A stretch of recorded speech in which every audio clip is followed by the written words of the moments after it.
That being said, welcome to essentially the physiology of activity, which really is exercise physiology. I'm Mike Lane. I'm going to be teaching this class. We're going to be having our wonderful lectures from 1:25 to 2:15 on Mondays and Wednesdays. And then our labs are going to be meeting at 1:25 and 2:30 on Fridays. Now, for our labs, we will be meeting outside, okay, on the little foyer behind the student rec center. As long as weather doesn't get to be too crummy, we're going to be there. If it gets to be too miserable, we will meet in the lobby of the Moberly building. So I expect you guys, when you're there, we have our masks on. We are doing our best to social distance while we can. Obviously, certain things we're going to get a little bit more up close and personal with one another. Specifically for our lab that we have on Friday, it's not going to be warm outside, guys. Dress appropriately. You know it's coming. Make sure that you're wearing layers. Make sure you're wearing gloves, hats, and obviously the aforementioned mask. So obviously my email is listed here. It's going to be the easiest way to get a hold of me. The YouTube is going to be how you're going to be able to stream those lectures you've missed. And I blog on occasion. If you guys want to read that, feel free. If you don't, that's fine. So I'm not going to insult your intelligence by reading any of the description or the course purposes to you. I'm going to understand that you guys all can do so. Now, you definitely are going to need to get the text. I don't mind if you use the earlier edition, aka 5th edition, because it's cheaper. The 6th edition just has a new coat of paint on it, but nothing really too fundamental has changed about exercise physiology since it was written. A couple things have, but nothing, no offense, that's going to be typically within the guise of what you guys are learning in this course. So we have wonderful objectives and student learning outcomes. We're going to hit all of them at one point or another. If you have any questions, comments, concerns, let me know. But once again, I'm not going to read them to you. That's demeaning. But let's go to what you guys really care about, of how you guys are going to get the grade that you're hoping to get in this class. Well, we're going to have quizzes every single week. Those quizzes are going to be effectively all cumulative. They all should be effectively open. You can take them early if you want to. Please don't cheat, please don't cheat, please don't cheat. And make sure that you take them before the time closes. If any of you guys email me and say, I forgot to take the quiz, due this week, can I have more time or something else? No offense, the answer is no. These have all been up, they're there. Now, labs are also going to be due later on Friday. I've pretty much got every single lab set up that you could do it from home if you want to. The videos of the walkthrough are also going to be on YouTube, so you can just watch those and write down the numbers from them. But obviously, a lot of them are also going to be in person. And the real advantage of coming to lab on Friday is you're going to be able to obviously come and talk, and we can work through some of the concepts in the class. That might have been a little bit more difficult, and that's fine. You're going to have homework quizzes. These are going to be over the chapter you're supposed to be going through that week. You're going to be able to take these as many times as you want, and it's only going to record your highest grade. So I thoroughly suggest that you take those homework quizzes as many times as you can. They're each worth 10 points. And, at the end of the semester, like anything else, if you're begging for an increase in your grade, it's not going to happen. And especially if I go back and I look at the homework quizzes and realize that you missed a number of them or otherwise, you guys drop the ball on your end. So please, please, please don't do that. There are going to be a number of take-home assignments that you're also going to be working on that are going to be requiring you to think deeply and apply the information you have in the class, not just giving rote memorization. Now, the final is also online. You could take it today if you want to. I would really suggest not doing so. And that's going to give you your final grade in the class. If you do well enough on the final, beyond how you did in the typical course, it's actually going to be a round up. It's all essay. If I remember correctly, it's about 14 questions whenever I retooled it. And all but one of them are essentially short answers. You have 7 hours to answer all of those. And most students do it in a little over an hour. And so we are going to have some different lab experiments going on that you can participate in that'll fill in for the other labs you're going to be doing for the class anyways, and possibility for extra credit. So if you have questions about your grades or otherwise, go on Blackboard, see what's up there. It does not give you a 0 when you don't do an assignment or don't do a homework. So I have to manually fill that in later, but you obviously should have a quiz grade for every single quiz, every single homework, and every lab grade, but I will make sure I stay on top of that. Attendance, welcome to the COVID era. Thank you guys. We've got really great attendance, guys. Of the 23 people in the class, we currently seem to not, we're only missing potentially one student. So that's great from what I'm seeing on my end. But obviously, we'll take things from there. Don't worry about the cell phone thing because we're not in person. So some of you guys might be on your cell phone screening this, which that's got to be really hard to see everything on the screen. So sorry about that. If you guys need any accommodations for the quizzes or otherwise, please, please, please contact our Center for Student Accessibility. Make sure that I get documentation and we'll be able to go ahead and go from there. Interesting. So we got one person who can't hear me. Can everybody else hear me okay?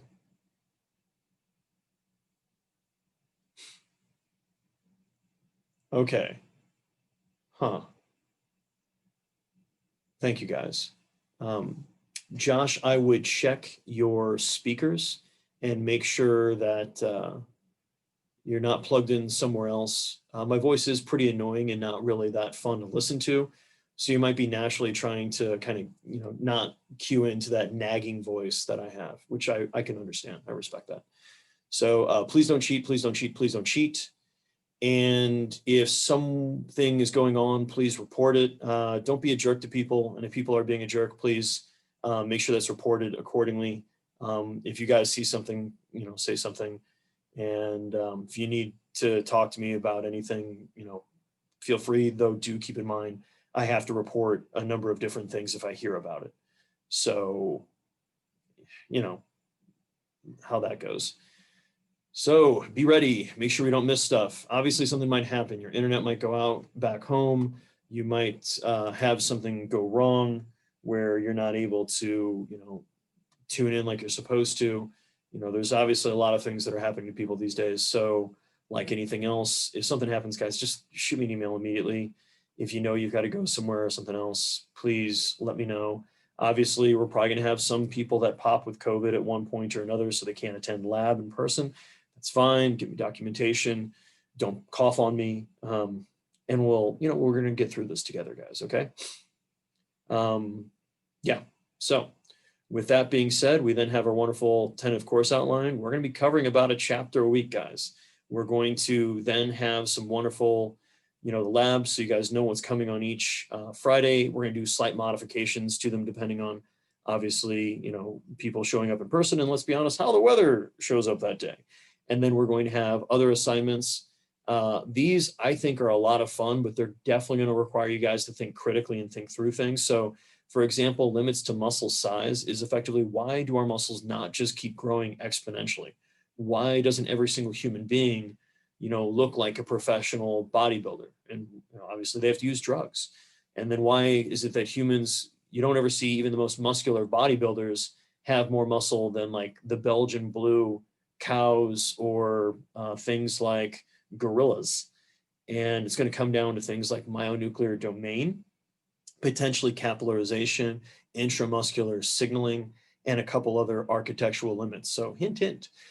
Same thing with energy production. Why can we only break down ATP at a certain rate? Why do certain energy systems only work so quickly? Why can't they work any faster? What's our limits? And then same thing with strength, which is really cool because you get into what's known as allometric scaling. As you get to be bigger, you have to spend more and more muscle mass just carrying that bigger frame. And then same thing with having more connective tissue, which naturally kind of limits how strong you can be. Why ants are so strong relative to their body weight, but then other animals like elephants aren't as impressive as you really suspect for their size. Limits to motor control, why we all can't just walk and balance on one hand in a handstand at all times, and how it requires a lot of feedback and limitations on speed of feedback of information. And then that then lends itself in limits to speed. Why can humans only run so quickly? It's going to come down to things like drag, force production, joint angles, and obviously total muscle mass. So gave you hints on all those assignments. And the nice thing is it'll all be recorded, so you can just fast forward to this point and you can go there from now. Questions, comments, concerns from any of you wonderful students in the class so far?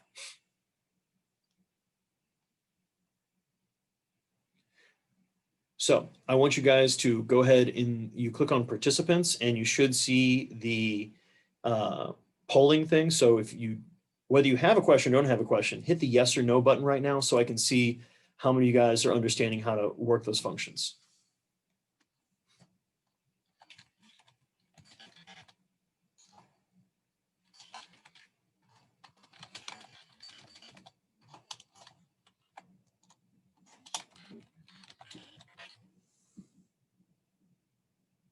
Yes, you have homework quizzes and class quizzes. Yes. The class quizzes you can only take once. You got to do your best on that. Homework quizzes you can take as many times as you want and be good to go.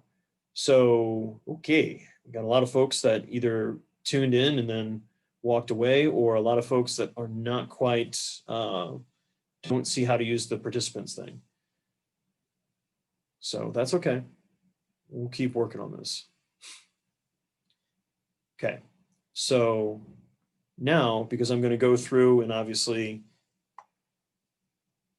that's okay, that's okay. There should be a participants button that you can click on, and then you'll see like yes, no, sometimes go slower, go faster, and then like a thumbs up, thumbs down, like all those things. So go ahead and hit that if you guys can see it. But in the interim, I want each of you guys to, in the chat, go ahead and put up an answer to effectively these 5 little prompts. So name you prefer to go to, comma, not, but wait for a second, guys. Oh, reaction button. Thank you, Lewis, for those of you guys on a Mac. But so name, comma, year, comma, what you want to do when you grow up, as in you're now an adult, comma, and in some type of hobby that you have, and then an interesting fact about yourself. So do that all at once, not individual bit by bit. And in the interim, I'm going to check off all the wonderful names that are here for the class.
All right, so let's see what we got here.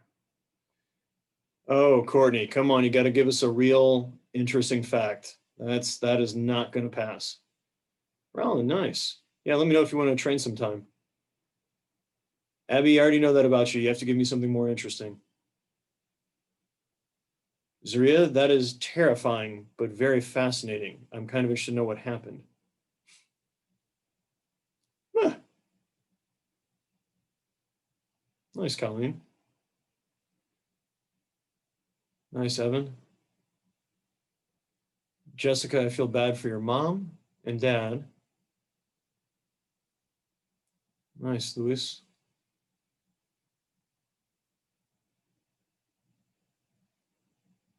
Nice, Haley. Sydney, give me something more interesting. I already know that about you. Dominique, most of us here were 4'11" at one point in our life. You just still happen to be there. So come on, give us something else. Huh. You have to let me know how tall the cliff was, Lexi. Nice, Sean. Nice, Noah. Yeah, same thing. If you want to train sometime, let me know. Oh, congratulations, Tyler. That's awesome, man. Except for, I really hope that's an indoor wedding because outdoor weddings in July, whoa. That's cool, Gabe. Come on, Juliana, try to give us something, try to give us an interesting fact here.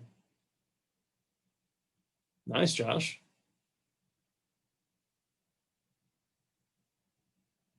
What do you do for work, Caitlin? Oh, ouch, Saria. Well, there you go, Courtney. That's pretty interesting. Nice, Abby. Wait, sometimes, is that when it's already solved or whenever you just peel off the stickers and put them where you want so it counts as you solved it?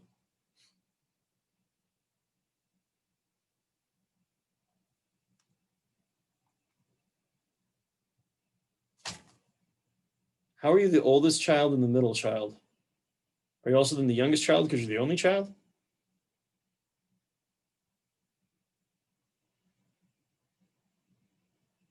Nice.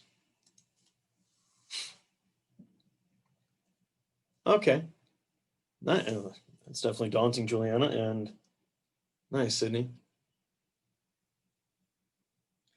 Ah, okay. Okay. Nice, Dominique. All right, folks. Well, you're going to, that's a pretty tall cliff, Lexi. Hmm.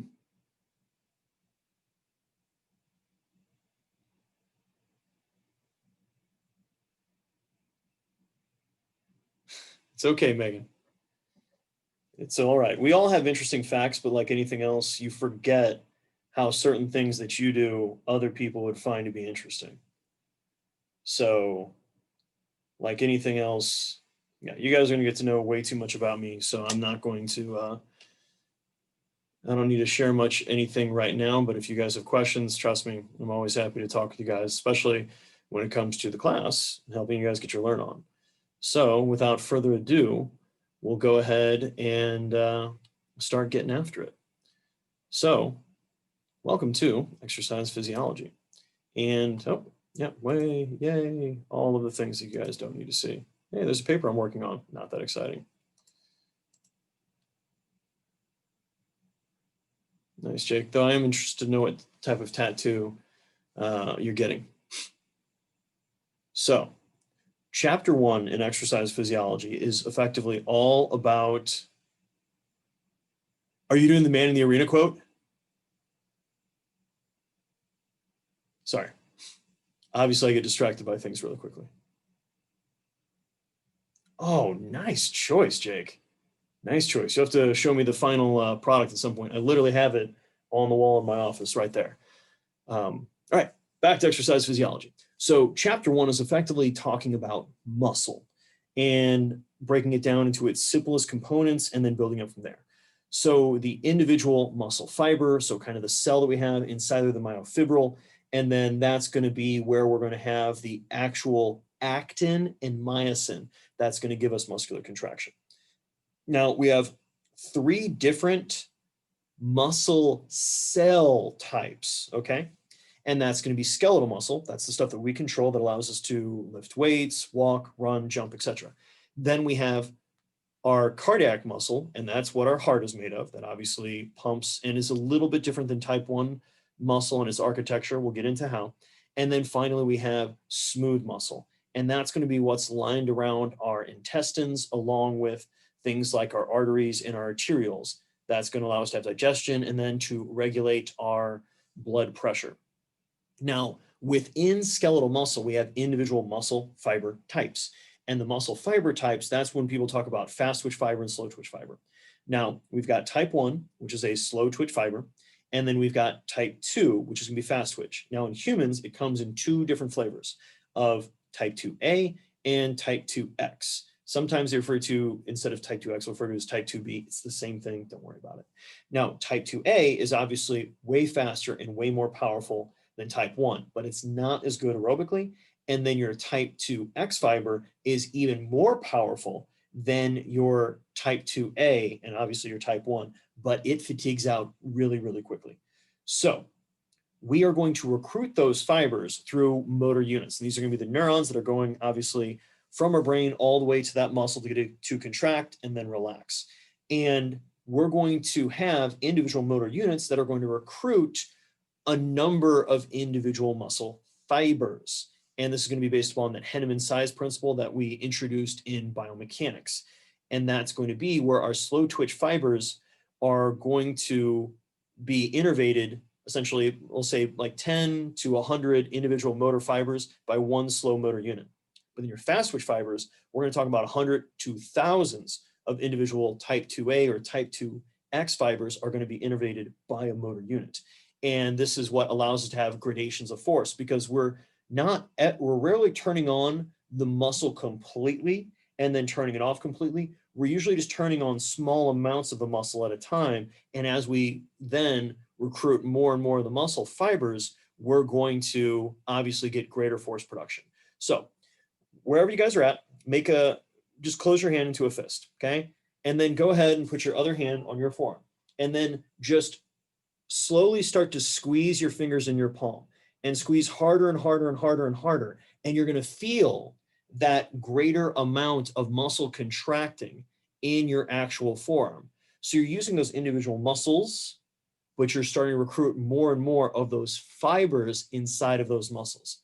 And one of the biggest concepts to really understand is that when it comes to training, the muscle fibers that are used are the ones that get trained. It's not just the muscles themselves, but the fibers inside of it.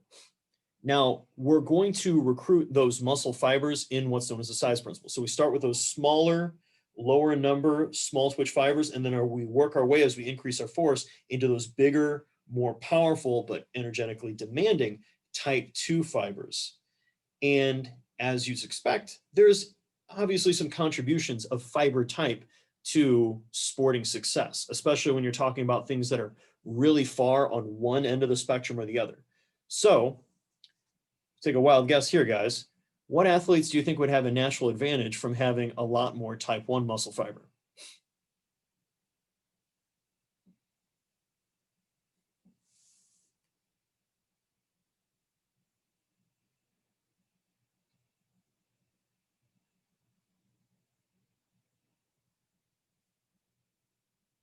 So think that's going to be slow twitched for the type 1. Bingo. Your long distance athletes, your marathon runners, your cross country athletes, your triathletes are typically going to have a higher amount of type 1 muscle fiber. Now, Courtney, you are absolutely correct on the other side. So individuals that have a huge amount of type 2X and type 2A are typically going to be the ones that have an advantage for things like sprinting, shot put, Olympic weightlifting, because it's all about that power output. Now, most of us have about a 50-50 split of these fiber types, and we have what's known as hybrid fibers, so fibers that are both type 1 and 2 at the same time, but then how we train is going to cause the one side to be expressed more than the other, which obviously can be really useful because that allows us to have a certain amount of plasticity in that we can adapt. Your best athletes in those very specific endeavors, they're the freaks that naturally had a much better complement than anybody else. But most of us are meant to be generalists, and then we can choose to train and focus on a given area, and we're going to see a greater amount of performance in that way. So, any questions here so far?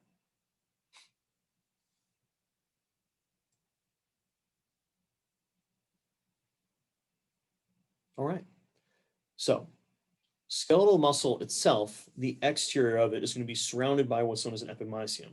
This is going to be where we have all of those bundles of fasciculi. Now, inside of the fasciculi, that's where we have the paramysium. So this is another layer of fascia that's wrapping it. And then we have our individual muscle cells, aka the muscle fibers. And then inside of the muscle fiber, we have what's known as the endomysium, which is going to be effectively our sarcolemma, so essentially the cell membrane of the actual muscle fiber, and then the individual myofibrils, which is going to be those sarcomeres that are actually going to produce force for us. So the muscle cell membrane, we refer to that as a plasmalemma. It's slightly different than when you think about the old school biology that you learned, in that at the ends, we're going to fuse with our tendons, and is going to conduct the action potential, which is going to be the electrochemical gradient change that causes our muscles to contract. This is really important also for maintaining pH and electron balances, obviously, around the cell, and to get nutrients into the cell. Now, outside of these muscle fibers, we have what's known as satellite cells. These are effectively stem cells specific for muscle, and hard training is going to activate them, as will androgens. And this is one of the major reasons why gentlemen tend to carry, on average, more muscle mass than females. And additionally, excessively hard training is going to activate these satellite cells. They will fuse to mature muscle fibers, which gives us some very interesting effects. One, it helps that muscle repair faster. Two, it increases the amount of nuclei in your skeletal muscle. Your skeletal muscle are really fascinating in that they actually have more than one nucleus. When you think about most other cells you ever learn about, they only have one nuclei, except for when they're going through mitosis at the end, but it's only for a moment. They technically have two nuclei. This multinucleation is what lends itself to what's known as myonuclear domain, in that as your muscles get bigger and bigger, and do obviously harder and harder training, you're going to get more of those satellite cells to fuse with your muscle fibers, which is going to increase the amount of nuclei. And go ahead in the chat, guys, who can remember what nuclei are important for when it comes to not just carrying the genetic material on to, in the future as the cell multiplies, which your muscle cells really don't do too much, but instead think about, why do we even care about the DNA being inside of our cell in the first place? What is it really useful for?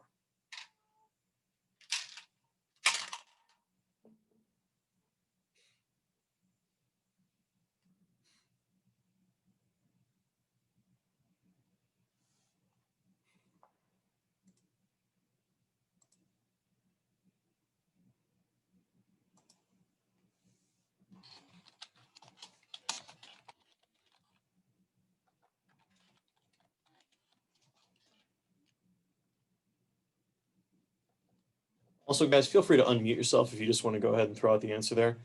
And as we're going through, if you have a question, you can literally just put like a question mark up in the chat, and I'll stop talking to give you guys a chance to catch up, since obviously we're in that weird kind of lag between conversations. I do not like sitting here talking to myself. It feels weird.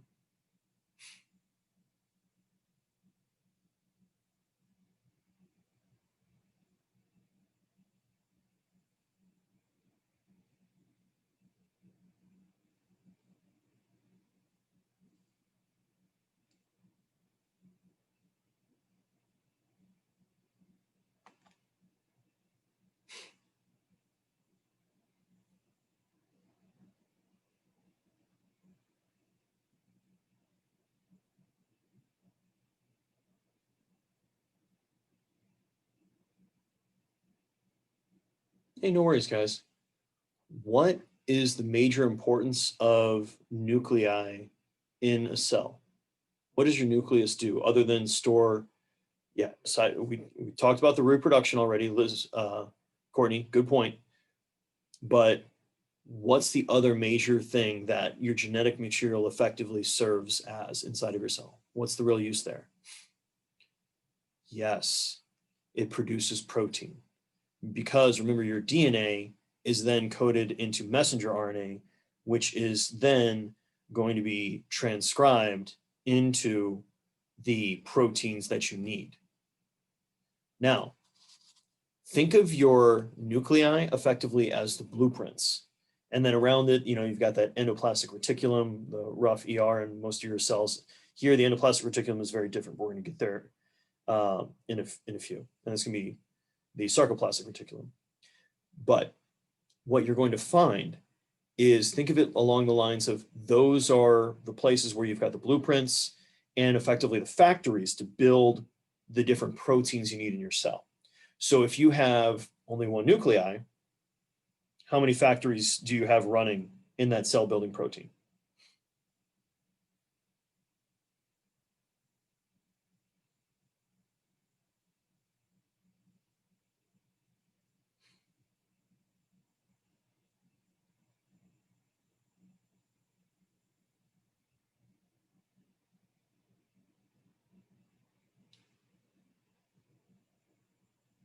What do you guys want to? Thank you, Evan. One. Okay. And each of those factories is always going to run at 100%, as long as you have, the nutrition, the nutrients you need to build those proteins. But just figure they're always running at full tilt. So if we can't make the factories run any faster, what can we do in order to increase production of those proteins?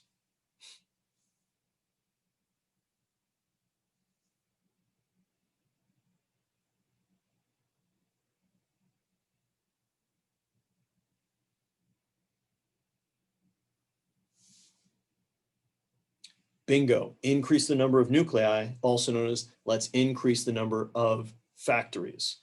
So when that satellite cell fuses to that muscle cell, we've effectively increased our number of factories.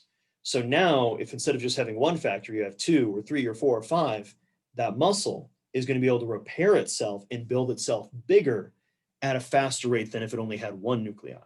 And this is also effectively some of the effects to where you increase this myonucleization through training and then also through androgens, where you're going to, if you've gotten injured, it's easier for you to get back to the previous level of performance you were at effectively before that injury than it was for you to get to that level of performance in the first place. And myonuclearization, language, is going to be one of those factors. And what's interesting is we seem to hold on to our myonuclei somewhat well over time, specifically when we're talking about periods of detraining. So we still maintain a greater amount of adaptability. So does that make sense, guys? If it doesn't make sense, please throw up a question mark or throw out no, and I'll try to explain it from another direction.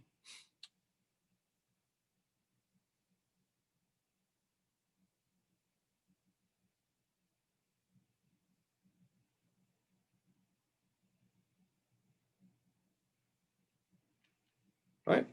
So inside of our muscle cells, the fluid we have there is going to be what's known as sarcoplasm. It's the cytosol of the cell. And what is interesting here is this is where we're going to store glycogen. And this is the many branch storage form of glucose, which is going to be one of our preferred fuels for effectively moderate to high intensity exercise. This is also where we're going to store myoglobin. And this is a protein that is specific to carrying oxygen effectively from what was taken out of the bloodstream into our mitochondria, so it can be utilized for aerobic metabolism. Now, crisscrossing through here is going to be what's known as transverse T tubules, which we'll refer to now as T tubules. This effectively is almost holes running from one side to the other side of the muscle cell. And this allows the action potential to not just go around the surface of the cell, but also go directly through. So it sends the signal faster to get you a more uniform depolarization of that muscle cell. So it's going to be able to contract in a more uniform manner.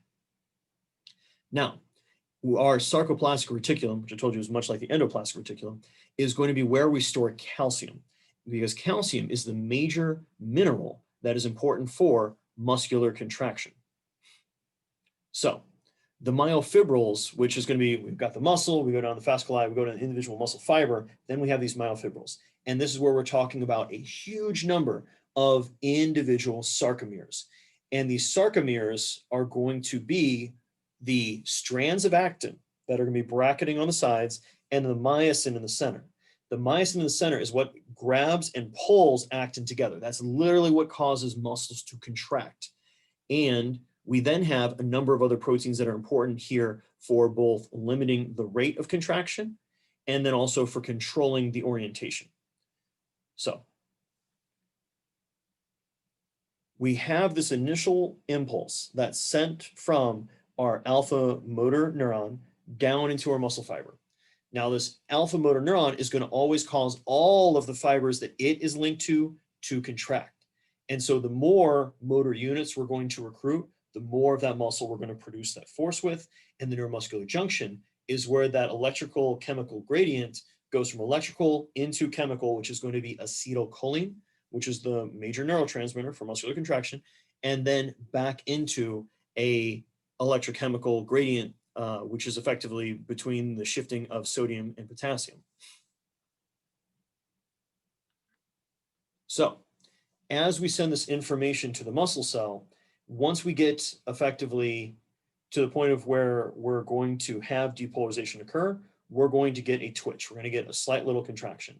If we send more stimuli near each other or stacked right on top of each other, that's where we're going to get that full muscular contraction. Now, one thing to keep in mind, we talk about limits of time and motion and reflexes, is keep in mind that we can only send impulses at certain rates. We as humans can only perceive reality at a certain speed. Anything faster than that, and we can't pick up on it because literally our brain, due to these electrical chemical gradients changing, we can't react that fast. Same thing when it comes to reflexes in sport and performance, which we're using some that are more spinal reflexes, so we go faster. Think if your hand touches a hot stove and you pull it away before you feel the pain, you're like, and you actually do feel the pain. And then the other side of it being is obviously when you're trying to, play a sport, react to something in real time. And there's certain points where obviously those different events can occur so quickly that you literally do not have time to react to it. So let's go ahead and talk through muscular contraction. We're going to talk about this a lot. Okay, you need to make sure you understand this before the end of this class, and it's going to come up time and time again on the quizzes. So when this gets uploaded again, pause, reload, watch, pause, reload, watch. Or obviously work through it yourself, make flashcards, put it in order, anything you need to do, find the method that works for you and make sure you understand it. So first, we have this action potential.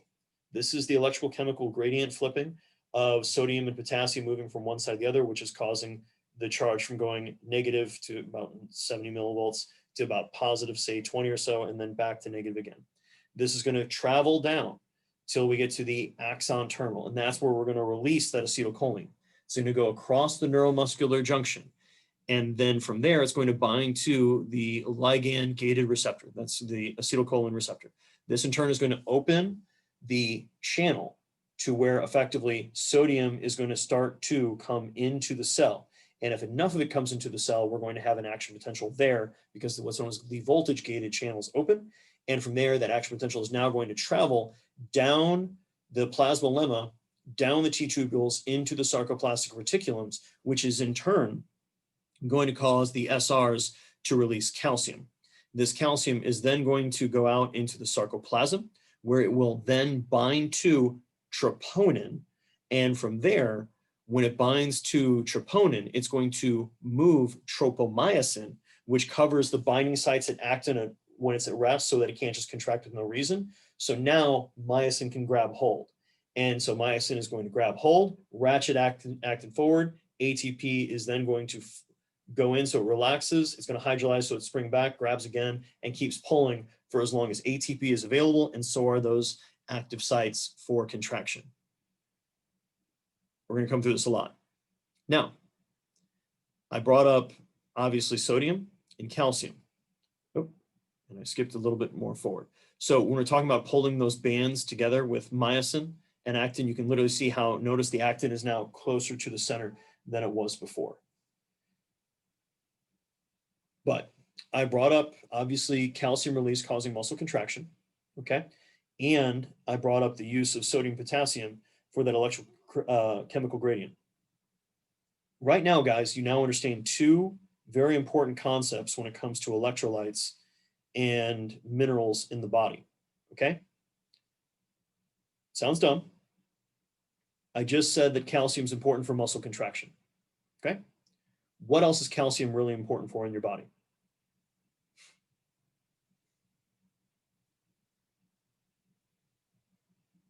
Thank you, Evan. Bones, bone mineral density, strength of your bones. Abby or Colleen, can either of you guys unmute yourself.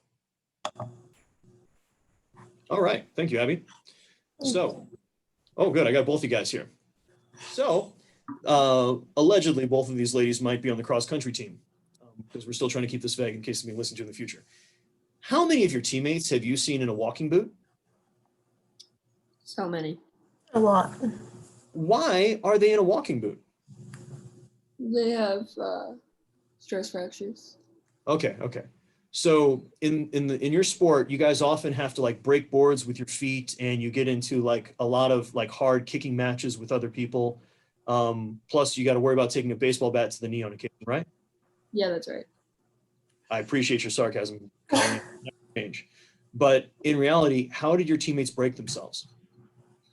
Just running too much. Okay, and it's just, it's the impact over and over, and because all of your teammates weigh at least 200 pounds or more, right? Yes. Thank you again for that sarcasm. You're welcome. I appreciate it. Now, here's the thing, ladies. Which is more important for your body in the here and the now?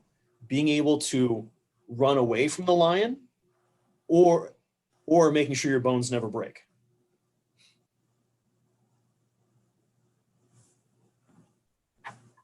Well, tell him, Abby. Making sure your bones don't break, I guess. Think about it. You've seen this time and time again with your own teammates. What does the body actually prioritize? Running away. Bingo. Because if your body prioritized making sure your bones don't break, none of your teammates would ever have a stress fracture. Instead, as soon as they try to run and their bones weren't mineralized enough, they wouldn't be able to run. They would just be stuck there. Does that make sense? Yes. Yeah.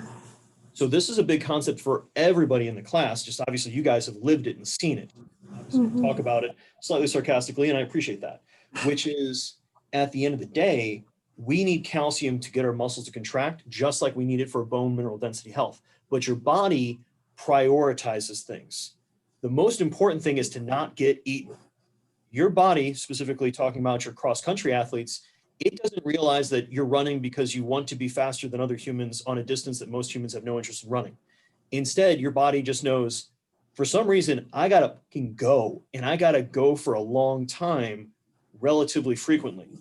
And so it prioritizes that, and it does so sometimes at the expense of your own bone mineral density and your ability to avoid injury. Does that make sense to you guys? Yeah. So you guys go ahead and remute yourselves.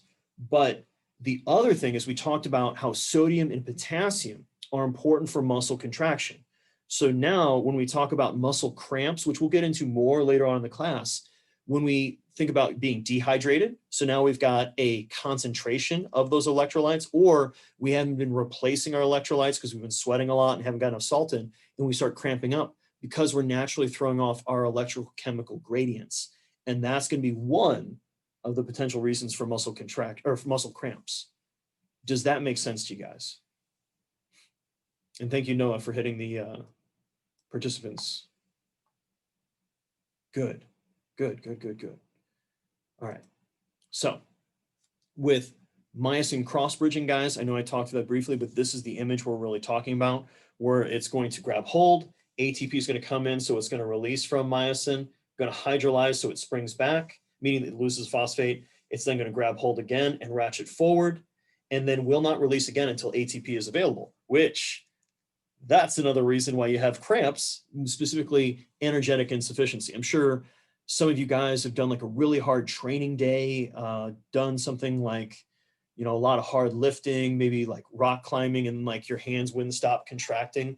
I say that because this is literally what happens to me when I try to do too much rock climbing, because my forearms will just cramp and I have to like actively like try to use one hand to open the other and then figure out a way to get the other to open. It's my wife really enjoys laughing at me when that happens. I just want to suspect. Now, when we're talking about those differences now between our type 1, type 2A, and type 2X fibers, this is going to be a better way of visualizing that power output disparity, as well as, guys, it's going to give you more of that information of obviously how many fibers we're going to be recruiting, how quickly we're going to send that message, how quickly we're going to contract.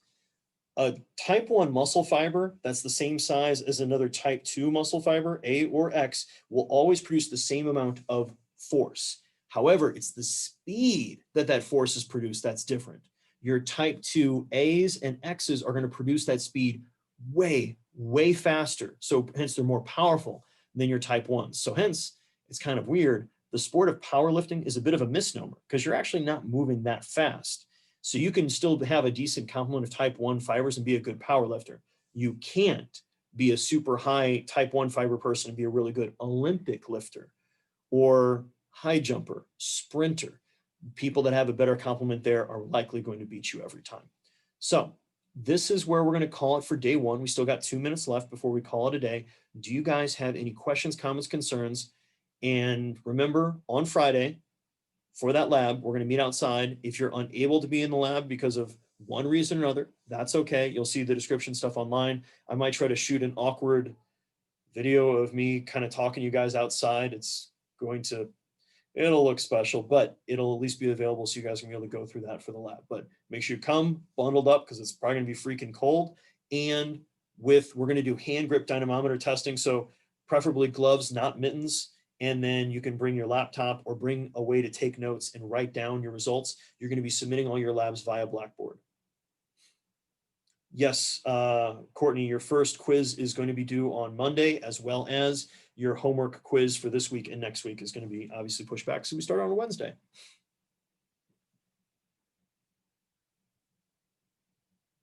We're going to meet on the backside of the old rec center. So where you're like looking at the football field. But if it's snowing, sleeting, raining, we will meet inside of the lobby of Moberly.